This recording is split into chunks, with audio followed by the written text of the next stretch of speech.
होगी।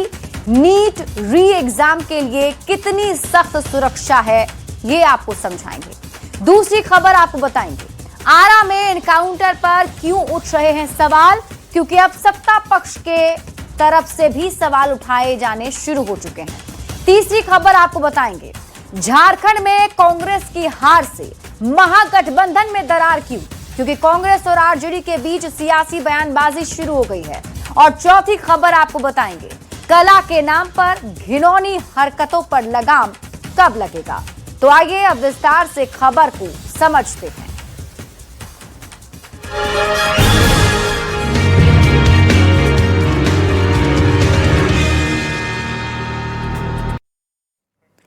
तो बुलेटिन की शुरुआत सबसे बड़ी खबर के साथ, जिस पर पूरे देश की नजर है, नीट री एग्जाम। 21 जून को होने वाली नीट यूजी री एग्जाम को लेकर सरकार और नेशनल टेस्टिंग एजेंसी पूरी तरह से अलर्ट मोड पर है। परीक्षा में किसी भी तरह की धांधली या गड़बड़ी को रोकने के लिए इस बार सुरक्षा के बेहद कड़े इंतजाम किए गए और इसी सिलसिले में आज देश भर के परीक्षा केंद्रों पर मॉक ड्रिल किया गया। एनटीए ने सभी एग्जाम सेंटर्स को पहले ही अपने हैंडओवर में ले लिया है और इस मॉक ड्रिल में देश भर के करीब 2.5 लाख सुरक्षा कर्मी शामिल रहे।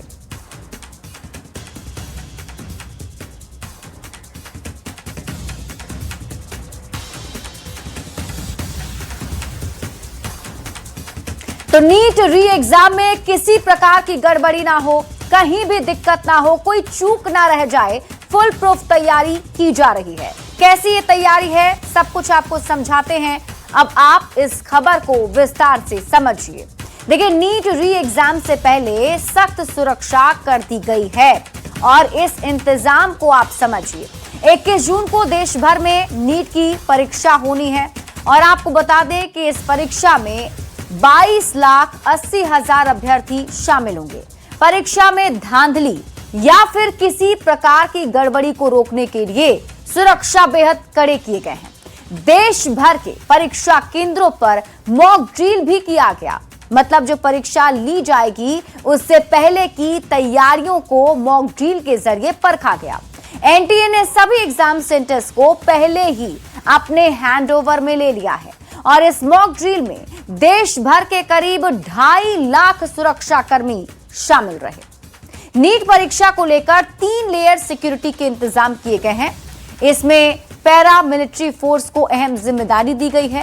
प्रश्न पत्र ले आना, आंसर शीट ले जाना, पेपर को सुरक्षित रखना, ये सब मॉक ड्रिल में ही पैरा मिलिट्री फोर्स के जवानों ने किया है। और इसके अलावा परीक्षा की पूरी प्रक्रिया पर सीसीटीवी कैमरों से निगरानी रखी जाएगी। एनटीए के पास देश के 5,000 से ज्यादा परीक्षा केंद्रों पर सीसीटीवी कैमरों का सीधा एक्सेस है, यानी क्या हो रहा है ये सब कुछ सीसीटीवी के जरिए देखा जाएगा। इसके साथ ही अफवाहों को रोकने के लिए एक हाई लेवल मॉनिटरिंग सेंटर भी बनाया गया है। सोशल मीडिया के हर प्लेटफॉर्म पर 24 घंटे नजर होगी, यानी कहां क्या एक्टिविटी हो रही है इसे भी देखा जाएगा। जिला प्रशासन और केंद्र और राज्य सरकारों की कड़ी नजर इस परीक्षा पर रहेगी। अब आप पूरी खबर समझिए। नीट परीक्षा को लेकर आखिर इतनी कड़ी सुरक्षा क्यों? तो हाल ही में हुए नीट पेपर लीक के बाद से लोगों में गुस्सा है। पेपर लीक के कारण परीक्षा को रद्द करना पड़ा था।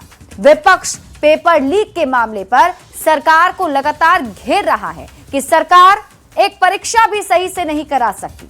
कदाचार मुक्त परीक्षा कराना सरकार के लिए बड़ी चुनौती बन गई है और इसीलिए इस बार सरकार कोई भी चांस नहीं लेना चाहती है और यही वजह है कि एनटीए की तरफ से यह फुल प्रूफ तैयारी की गई है ताकि परीक्षा कदाचार मुक्त हो। बढ़ेंगे आगे और बात अगली खबर की। बिहार के चर्चित भरत तिवारी एनकाउंटर केस की सरकार न्यायिक जांच कराने जा रही है। मुख्यमंत्री सम्राट चौधरी ने पोस्ट करके इसकी जानकारी दे दी। वैसे जेडीयू के राष्ट्रीय कार्यकारी अध्यक्ष संजय झा ने भी इस केस पर संदेह जताते हुए दोषी पुलिसकर्मियों पर कड़ी कार्रवाई की मांग की है। संजय झा के बयान के बाद यह केस और भी गर्मा गया है। विपक्ष पहले से ही सरकार की मंशा पर सवाल उठा रहा है और इसी बीच मृतक के परिवार के सदस्यों के खिलाफ प्राथमिकी दर्ज कराई गई है। मृतक के पिता और भाई पर एफआईआर दर्ज किया गया है। ये रिपोर्ट देखिए, फिर खबर तो समझिए।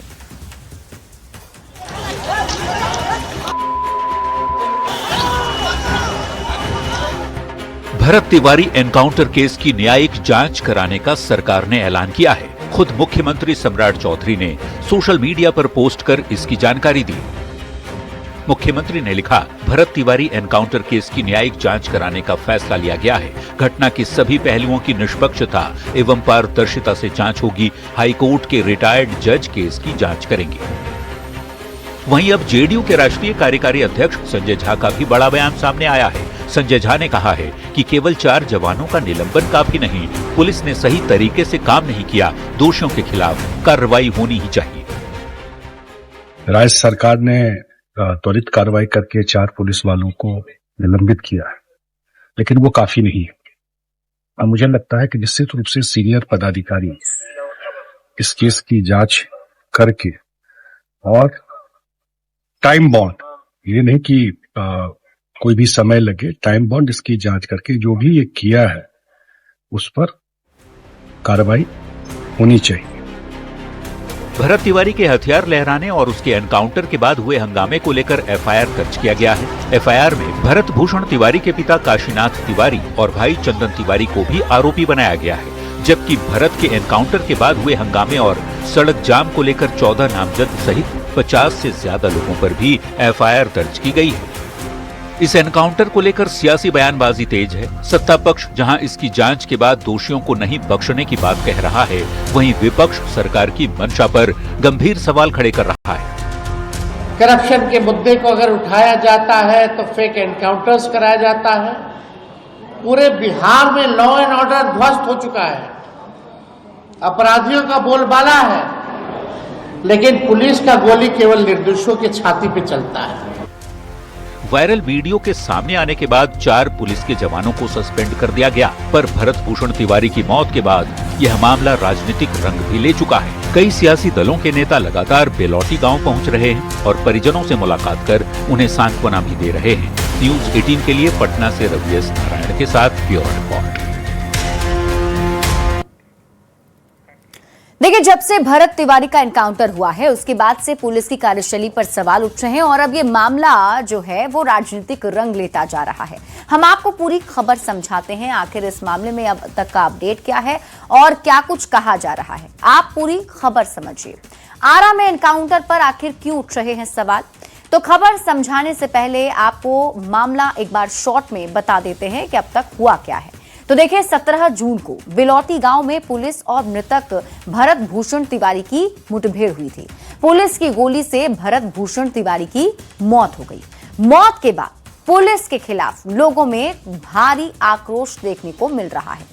अब यह समझना जरूरी है कि पुलिस के खिलाफ लोगों का आक्रोश आखिर क्यों है। तो देखिए, स्थानीय लोगों का यह आरोप है कि भरत ने हथियार फेंककर सरेंडर कर दिया था, जबकि पुलिस का दावा है कि पुलिस टीम पर भरत तिवारी ने फायरिंग की थी। ग्रामीणों का कहना है कि सरेंडर करने के बाद पुलिस ने गोली चलाई, जबकि पुलिस ये कह रही है कि जवाबी कार्रवाई में पुलिस ने गोली चलाई। भरत के परिजनों और ग्रामीणों का आरोप है कि हत्या की नीयत से पुलिस ने 3 से 4 राउंड की गोली मारी, जबकि पुलिस कह रही है कि आत्मरक्षा में पैर में गोली मारी गई। अब देखिए, वैसे तो बिहार में एनकाउंटर 21 से ज्यादा हो चुके हैं नई सरकार बनने के बाद, पर यह मामला तूल पकड़ रहा है और तूल इसलिए पकड़ रहा है क्योंकि पुलिस पर लगे आरोप पुलिस महकमे के कार्रवाई से ही पुख्ता हो गए। कैसे, ये समझिए। लापरवाही के आरोप में कई पुलिसकर्मियों को निलंबित किया गया। शाहपुर थाना अध्यक्ष, 2 दारोगा सहित कई पुलिसकर्मी निलंबित किए गए। निलंबन की कार्रवाई का मतलब यह माना जा रहा है कि पुलिस भी ये मान रही है कि कहीं तो पुलिस से चूक हो गई है। अब इस मामले पर विपक्ष ने भी सरकार को घेरना शुरू कर दिया। विपक्ष का आरोप क्या है वो समझिए। विपक्ष ने कहा कि भरत ने सरेंडर कर दिया था तो पुलिस ने गोली क्यों चलाई, एक गोली से घायल हो सकता था, 3-4 गोलियां क्यों चलाई। भरत का एनकाउंटर नहीं, मर्डर हुआ है। सिर्फ सस्पेंड करने से इंसाफ नहीं होगा। मर्डर किया है तो मर्डर का केस होना चाहिए। दोषी पुलिस वालों पर सख्त कार्रवाई होनी चाहिए। दोषी पुलिस वालों को नौकरी से डिसमिस करना चाहिए। पीड़ित परिवार को सम्मानजनक मुआवजा मिलना चाहिए। विपक्ष तो सवाल उठा ही रहा है, पर बड़ी बात यह है कि इस मामले में अब सरकार में शामिल लोग भी सवाल उठाने लगे, पुलिस की कार्रवाई पर संदेह जताने लगे। और इसमें बिहार सरकार में मंत्री विजय सिन्हा, सांसद संजय झा और पूर्व केंद्रीय मंत्री अश्विनी चौबे जैसे बड़े नेताओं का नाम शामिल है। इतना ही नहीं, कभी बिहार पुलिस महकमे की कमान संभाल चुके पूर्व डीजीपी गुप्तेश्वर पांडे ने भी इस मामले में पुलिस की कार्रवाई पर सवाल खड़े कर दिए हैं। इधर मामले की गंभीरता को देखते हुए सीएम सम्राट ने इस पूरे मामले की न्यायिक जांच का फैसला ले लिया है और उन्होंने पोस्ट करके जानकारी दी कि उच्च न्यायालय के रिटायर्ड जज के नेतृत्व में जांच टीम बनेगी और सभी पहलुओं को निष्पक्षता एवं पारदर्शिता से जांच की जाएगी और फिर आगे जो कार्रवाई करनी है वो कार्रवाई होगी। लेकिन अभी भी पीड़ित परिजन जो हैं वो इंसाफ की गुहार लगा रहे हैं। बढ़ते आगे और अब बात उस खबर की जिसने महागठबंधन में दरार पैदा कर दी। झारखंड में राज्यसभा चुनाव के नतीजे आते ही कांग्रेस अपने सहयोगियों को कोसने लगी है। कांग्रेस का कहना है कि आरजेडी और माले के विधायकों ने उसके साथ गद्दारी की और इस आरोप को आरजेडी कैसे बर्दाश्त कर सकती थी। उसने आरजेडी ने पहले कांग्रेस को अपने गिरेबान में झांकने की नसीहत दे डाली। ये रिपोर्ट देखिए, फिर खबर तो समझिए। कॉन्फ्रेंस करके कह रहे हैं कि भाई हम लोगों ने तो दिया है, हम लोगों ने तो सहयोग किया है। सबसे ज्यादा विरोध जो है बीजेपी को लेकर राजद। आज मेरी बात सुनिए कि जो हार हम लोग हुई इसके लिए यदि कोई जिम्मेवार है तो आरजेडी और माले, क्योंकि मैं अंदर था और हेमंत सोरेन जी ने बहुत मदद किया, अलायंस को बना के रखा उन्होंने। उनके वोट हमें मिले, उनके 4 वोट मिले और 4 वोट अगर हम लोग ये दोनों वोट दे देता हम लोगों को तो फिर उनका प्लस हो जाता, हम लोग स्विप कर जाते, हम लोग जीत जाते। अपना विधायक सुरक्षित है नहीं, उसको एकजुट रख नहीं पा रहे हैं। बिहार में भी वही किया, कांग्रेस पार्टी के 6 में 3 विधायक चले गए। और जमीनी हकीकत क्या है कि कांग्रेस पार्टी का धरातल पर कुछ है जमीन बचा नहीं, तो हमारे सहारे ही राष्ट्रीय जनता दल के ताकत पर ही बिहार में कांग्रेस पार्टी अपना साख बचाती है। तो झारखंड में राज्यसभा चुनाव में हार क्या मिली, महागठबंधन में दरार पैदा हो गई है और अब तो बयानबाजी भी शुरू हो चुकी है और एक दूसरे पर आरोप प्रत्यारोप भी किए जा रहे हैं। हम आपको अब पूरी खबर समझाते हैं, आखिर ऐसा हो क्यों रहा है और कहा क्या जा रहा है। अब आप खबर तो समझिए, कांग्रेस की हार से महागठबंधन में दरार को समझिए। देखिए, झारखंड में 2 सीट पर हुए राज्यसभा चुनाव में कांग्रेस ने 1 सीट पर अपना प्रत्याशी उतारा था और उस प्रत्याशी की हार हो गई। अब कांग्रेस नेता आरजेडी और सीपीआई-एमएल पर गद्दारी का आरोप लगा रहे हैं। इतना ही नहीं, कांग्रेस ने तो बिहार में भी धोखा देने का आरोप लगा दिया है। कांग्रेस प्रवक्ता असित नाथ तिवारी ने बिहार विधानसभा चुनाव में भी आरजेडी पर दगा करने का आरोप लगाया। अब इस आरोप पर आरजेडी भला कैसे चुप रहती। आरजेडी ने कांग्रेस को अपने गिरेबान में झांकने की नसीहत दे डाली और आरोप लगाया कि कांग्रेस ने कई बार गठबंधन को नुकसान पहुंचाया है। आरजेडी ने ये भी आरोप लगाए हैं और ये आरोप क्यों लगाए ये समझने के लिए कांग्रेस के हालिया रिकॉर्ड पर नजर डालते हैं। देखिए, सबसे पहले असम विधानसभा चुनाव की बात करेंगे। वहां झारखंड में कांग्रेस की सहयोगी जेएमएम ने अपने उम्मीदवार उतारे तो कांग्रेस ने गठबंधन से अलग होकर चुनाव लड़ा। इसके बाद बात कर लीजिए पश्चिम बंगाल की। पश्चिम बंगाल में भी कुछ ऐसी स्थिति दिखी। पश्चिम बंगाल में भी कांग्रेस महागठबंधन की सहयोगी टीएमसी से अलग होकर चुनाव लड़ी।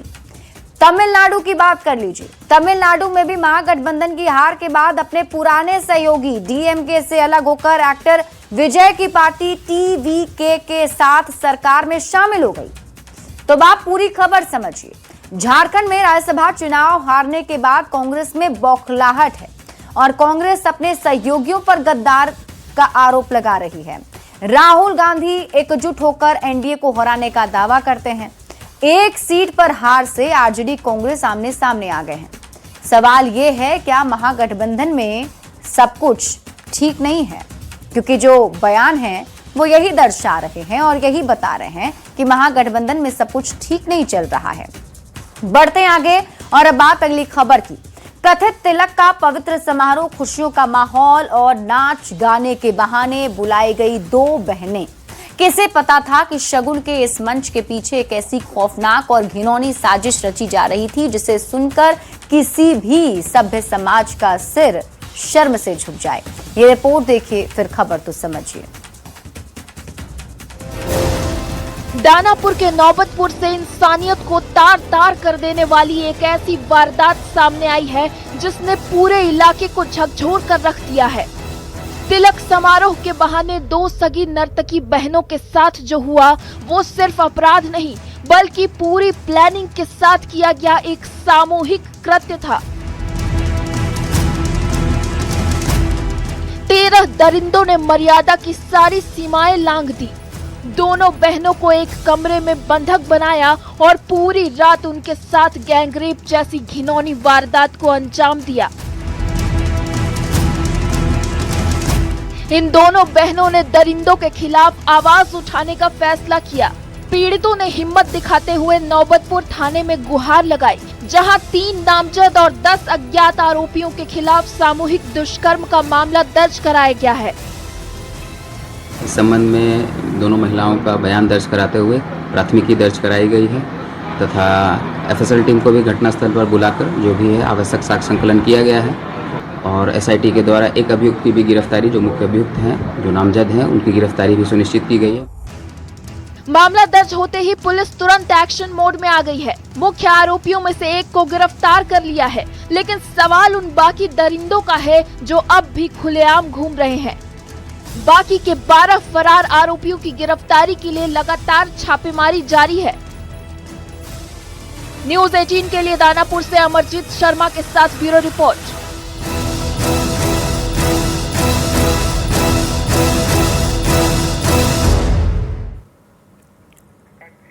तो इस घिनौनी वारदात ने कई सवाल खड़े कर दिए हैं। पूरा मामला क्या है, सब कुछ आपको विस्तार से समझाते हैं। अब आप पूरी खबर समझिए। दानापुर में 2 सगी बहनों से गैंग रेप हुआ है, जिसमें तिलक समारोह में डांस के बहाने इन दोनों को बुलाया गया था। मुन्ना कुमार, सूरज कुमार समेत 13 लोगों पर आरोप लगे हैं। एक आरोपी इस मामले में गिरफ्तार किया गया है, बाकी की तलाश पुलिस की टीम कर रही है। मामले की गंभीरता को आप समझिए। यह सोची समझी साजिश के तहत किया गया सामूहिक दुष्कर्म है, क्योंकि तिलक समारोह का झूठा बहाना बनाकर इन दोनों को बुलाया गया था। फिर बंधक बनाकर दोनों बहनों से गैंग रेप किया गया। घटना को अंजाम देने के बाद आरोपी मौके से फरार हो गए। अब आप खबर तो समझिए। बिहार में ऑर्केस्ट्रा से जुड़ी कई वारदात सामने आई। नाबालिग लड़कियों से काम करवाने और जबरदस्ती की खबरें भी आई। डांसर को सुरक्षा के लिए पिंजड़े में बंद होकर डांस करना पड़ता है। कलाकारों को कई बार बदसलूकी का सामना करना पड़ा है।